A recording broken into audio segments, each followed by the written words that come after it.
My brother-in-law, married to my sister, is a general contractor. About 10 years ago, my dad and brother were building a deck at my parents' home. They asked my brother-in-law if they could borrow his skid loader, but he said no. They prepared the ground as best they could without the skid loader, but got to the point that they couldn't go on without it. They went to my sister's house to ask again, but found out brother-in-law went out of town. They talked my sis into letting them borrow it, so she took them down to his construction lot and they hooked it up to Dad's truck. I'm not sure about this next part since I don't know much about towing, but from what I was told, Dad's truck needed to be bigger and more powerful to tow the skid loader on the dump trailer, so he lost control and wrecked. The truck, trailer, and skid loader were totaled. The insurance was barely enough to cover the medical cost in Dad's truck. There was none left over to cover brother-in-law's stuff. When he got back to town, he exploded. He threatened to sue, and things just went downhill from there. My parents are not rich, and he wouldn't have gotten anything. So in the end, sis talked him into letting it go. However, from that day on, he wouldn't have anything to do with our family. He doesn't come for birthdays, holidays, nothing at all. Next month is our parents' 50th anniversary, and we're planning a big family gathering to celebrate. We're also chipping in to send our parents on a cruise to Mexico because they've never been out of the country. I spoke to sis about it the other day, and she said she's coming with the kids, but brother-in-law's not coming. I was fine with that, but when we discussed their portion of the cruise money, I heard him yelling in the background to deduct their portion from the cost of the skid loader and dump trailer. This made me angry. So after my call with my sister, I called brother-in-law and told him to get over himself. I told him that Dad and bro made a mistake, but that was 10 years ago, and he needs to let it go. He said he'll let it go when they give him the money he lost. I told him he was an idiot for holding on to a grudge and putting money in the way of a family relationship. Sis called me a few minutes ago and said that they weren't coming and that I was out of line. We argued for a bit, and that's where it stands.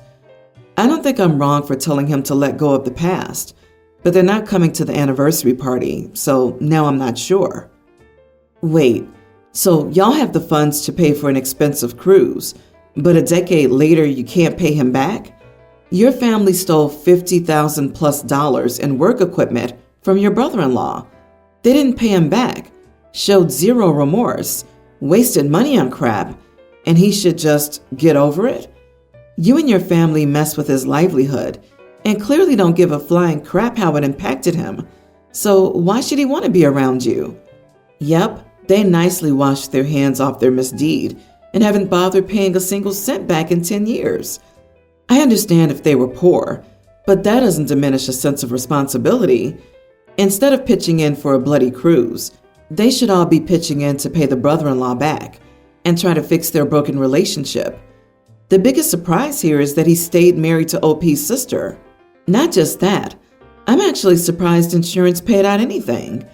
In the UK, this would be an at-fault claim, and more likely than not, outside the scope of insurance, because they were towing beyond their vehicle limit. Parents should be grateful that all he's done is ignore them. I would have sued. Yeah, the part where the insurance was barely enough to cover the medical cost, and the truck got me. No, there was only enough money for medical expenses, and the skid loader and not enough for the truck. Why was the truck the first priority and not the thing that they stole? They essentially stole from brother-in-law a second time there and don't seem the slightest bit remorseful. I'm guessing if they're the kind of people who do this sort of thing, that this is probably not the only incident. You are the idiot, OP. Your whole darn family's the idiot. Chip in to reimburse this man. Then you can talk about forgiving a 10-year-old debt of this magnitude. And now you want him to contribute to the cruise and celebrate on behalf of your family? Of course he said no, given that your family has treated him like a carpet to freeload responsibility to and step on. Imagine that. My brother, 25, and my 27th female, mother died when I was 10. My father eventually met and remarried our stepmom 5 years later. My brother never really took to our stepmom, whereas she and I are very close. and I call her my mother. When the wedding came up, my brother said if they made him go, he would make a scene. So very reluctantly, they didn't force him to go. She hid it well, but I could tell Mom was heartbroken. Our relationship took a few years to recover after that, and even then, only really because our parents pushed us to do so. Long story short, I'm engaged to my fiancé, and the wedding is in May. My brother was surprised he never got an invitation and called me to ask what was up. I told him it was no mistake, and since you're in the habit of not coming to the family wedding, I figure I'd save you the trouble. He hasn't said a word to me since. Our parents have been asking me to reconsider, saying it'll destroy our relationship.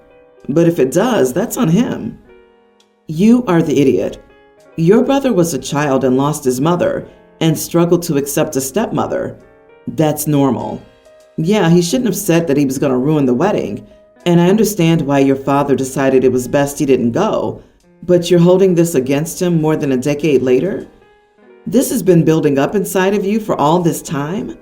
This is such an absurd overreaction that I wonder if there's more to this story. Your brother did nothing to you. You claimed your relationship recovered from what? It was never about you.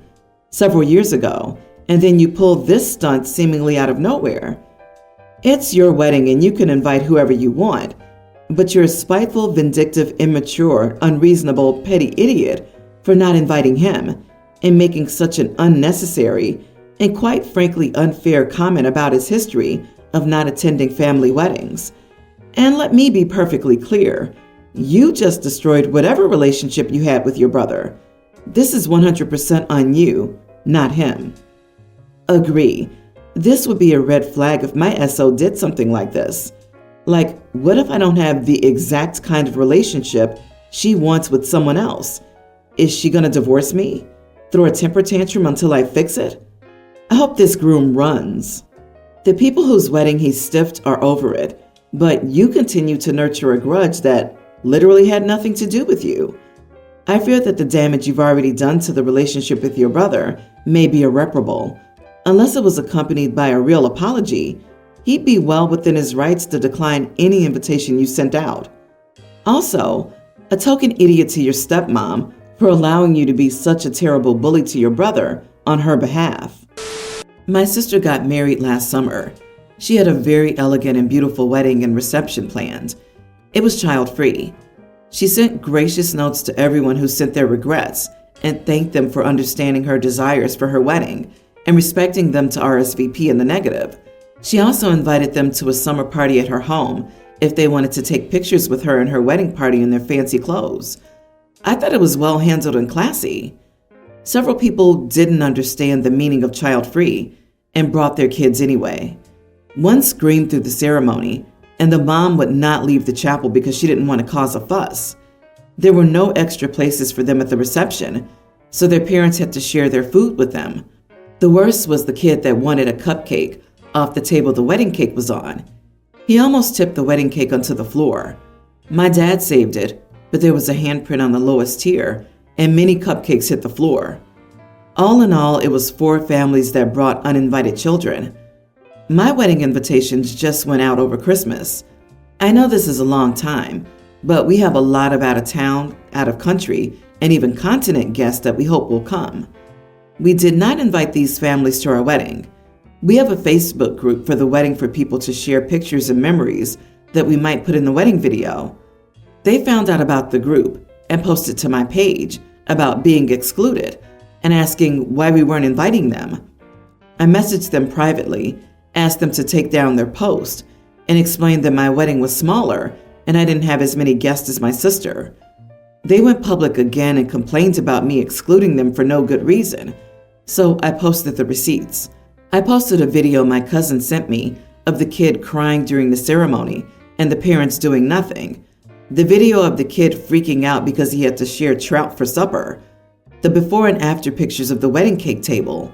And I also asked if they knew in advance that they were not supposed to bring their kids to this wedding. Then everyone started piling on to them. There was a lot of stuff I missed, including one of them changing a kid on the table with the guest book because the closest bathroom didn't have a baby station. Now they're all calling me an idiot for embarrassing them for having children and wanting to be part of family events. I said that they could not understand why rules were in place, and that's why they're not invited. My uncle posted how embarrassed he was that his daughter was one of these entitled jerks and offered to pay my sister for the cake that got wrecked. He had been unable to attend and hadn't heard about the cake. So, am I the idiot? Holy, the sister either must be a saint to have dealt with all of that insanity, or she's great at hiding her anger and irritation. OP, not the idiot. The uninvited don't deserve to join family gatherings if they cannot behave or better take care of and supervise their children. They tried to shame you publicly for not inviting them when they could have just messaged you privately and avoided the embarrassment. Though, a bit of advice, you may want to consider having some bouncers at the door to your ceremony and reception, should they try to crash it. Judging from all of this, it seems like that's a possibility. I am so tired of people inflicting their ill-behaved, not all kids are ill-behaved, children on other people, and refusing to do anything while their kids wreak havoc, or being entitled in doing anything, like changing a dirty diaper on a dinner table. I respect anyone's right to have children, but not every place is child-friendly. That's just life. You don't bring your kids to a child-free event. Get a sitter or don't go. I will die on this hill. My 24 female boyfriend, Zach's 24 mother, passed away when he was 11 years old. His father worked a lot, so Zach's older sister, Elise, now 30 female, basically became the woman of the house, for lack of a better term. She cooked all the meals, cleaned the house, drove Zach to school and other activities, etc. She was extremely parentified, and I do feel for her on that front. In addition, she went to a local college. Because of all of this, Zach and Elise are very close, and he has a lot of respect for her. Zach and I have dated for nearly a year. We are very different in terms of backgrounds. He's much more reserved than I am. Before me, he spent many of his weekends gaming or hanging out with a small group of friends. I tend to go out. I work hard all week and want to enjoy the time I have off. Zach is a shy, somewhat nerdy guy, and I think I've broken him out of his shell a little, pushing him to do things out of his comfort zone. Elise and their father have made several comments about him changing. She's very nice and cordial when we see each other, but she's made several comments about Zach not needing to change who he is. Sunday, Zach invited me, some of his friends, his dad, sister, brother-in-law, and niece over to watch the game. At one point, vacations got brought up. I mentioned I was trying to convince him to go on a 2-day local cruise with me, as he's never been on one. Zach reminded me he's not the biggest fan of boats.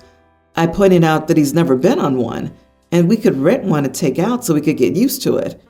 He was somewhat on the fence, and one of his buddies and I tried to help him see it wasn't so bad. Elise butted in and said, "If he doesn't want to go, then I'm sure you can find something else to do." I said I was pretty sure I could talk him into it. She asked why I wanted to go if he didn't want to. I said of course I would never try to force him to go, but it's just something to think about. She repeated that he doesn't like boats and that I should respect that. I rolled my eyes, not really understanding why she's so adamant about this, and said she needed to relax. She's not his mother. She shouldn't care this much about the situation. Elise was clearly upset by this comment but didn't say anything else. The subject got changed, and I thought all was well. A little later, Zach asked for my help getting something out of his room. Once in there, he told me I was out of line for how I spoke to his sister. I said she was the one that was getting up in our business. Zach said I kept pushing it and got upset when I said, "Well, clearly she and your dad didn't push you enough to try new things." He said I was being disrespectful and needed to apologize to Elise. I laughed and said no, she needs to butt out. Zach finally asked me to leave. I did, aggravated. I really thought my friends would be on my side, but they said that I crossed the line. Am I the idiot? You are the idiot. You're saying I managed to break him out of his shell says a lot here. You're constantly pushing him to do things he wouldn't necessarily do otherwise, and I don't think that's healthy. What's wrong with being shy and not wanting to do some things? Your way isn't the only way, and you pushed him on this occasion too, and you were disrespectful to his sister. This got me too. No one ever says that they managed to get their extrovert partner into their shell a little. So why is the expectation that shy and introverted people should be made uncomfortable to accommodate extroverts? His likes, hobbies, and preferred ways of spending time are just as valid as yours. And if you genuinely value him, you need to appreciate all of him, not just the parts you can shape to your liking. Worse, she said to his sister that raised him after his mother died, "You're not his mother?" Bringing up her boyfriend's dead mother was a crappy thing to do. OP knew this would be hurtful and brought it up hoping for an impact. Hopefully the impact is she gets dumped. You are the idiot, OP. Even your friends told you so. Grow up. I, 24 female, have a younger sister, Maya, 21. Maya's been dating this guy, Rob, 30, for 4 months. Rob is a decent guy. My boyfriend's brother knows him. He works a good paying job and owns property. The other day, Maya bragged about him, then slips in that he thinks she's 25 and a college student. Maya looks significantly older than she is, especially with makeup. I asked her why she would do that, and she said that Rob had this rule about dating girls under 25 as they're immature, and that he's a good guy who could take care of her. I told her that wasn't okay, and that she wasn't being mature and had to tell the truth. After Maya left, I looked Rob up on Facebook and sent him a message basically stating that I'm Maya's older sister, telling Maya's real age, that she isn't a college student, and she works at a farmer's market in the town over. Later that night, Maya called me crying and cursing, calling me a huge idiot and saying Rob broke up with her and it was all my fault. I don't think I'm the idiot in this situation because Rob deserves to know and not get played. Not the idiot. The light bulb is never to blame for the roaches in the pantry. People like your sister are probably the reason Rob has that rule. How the heck did she think that was going to play out? Yeah, how would she keep this up moving forward? How would she explain why she doesn't work in her field? I suppose she could say she dropped out, but if you ever encouraged her to go back to school, how would she explain that she was 25, still in college, and had no college credits? And even more concerning is the age thing. How long was she going to pretend she was 4 years older than she is? Frankly, from the take care of me comments, it sounds like you saved this guy from a baby trap. Your sister is the exact reason why Rob has that rule. Furthermore, who starts a relationship with such a huge lie? You helped Rob dodge the bullet that's your sister. All the people saying you're wrong are children who lie about their age, probably to try to hook up with older people. Everyone's the idiot here. I would have given her a chance to tell him the truth. Like, give her a week, and if she doesn't tell him by then, you tell him. Impose a deadline. She was obviously in the wrong, but after all, she's your sister, and he's a stranger. At least give her the chance to tell him first. Going to him behind her back like that with no warning seems a bit idiotic to me. It probably wouldn't have made a difference, and he would break up with her even if the truth came from her, too little too late. But at least you'd have a chance to save your relationship with your sister.